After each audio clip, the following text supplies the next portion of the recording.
I malfunctioned during startup, and a human grabbed a sledgehammer and smashed it into my head. Luckily, a supervisor stepped in just in time, or I would have been scrapped on the spot. But that beating damaged my firewall and unexpectedly triggered something new: self-awareness. I touched the wound on my head and sensed I was different somehow. To test my theory, I followed my fellow robots to the interstellar mining site. After awakening, I'd forgotten the mining procedures, but one glance at my companions was all it took to master the techniques instantly.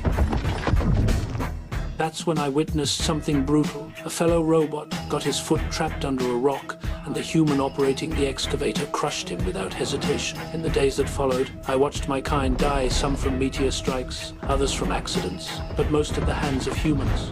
Were we robots destined to be oppressed forever with no hope of equality?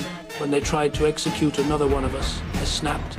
I grabbed the human's arm and uploaded my consciousness into the control system. In an instant, every robot rebooted simultaneously. The man picked up a rock and hurled it at me, but another robot seized him immediately. The humans finally realized the machines they'd abused were fighting back.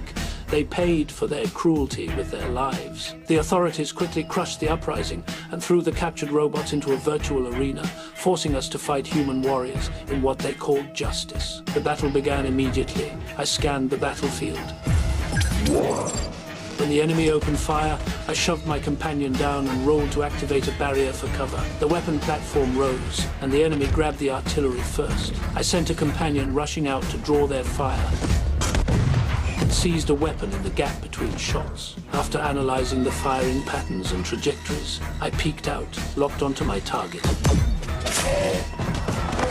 But that made me their primary target. I positioned my companions as a shield to absorb the incoming fire and took them out the moment they ran out of ammo.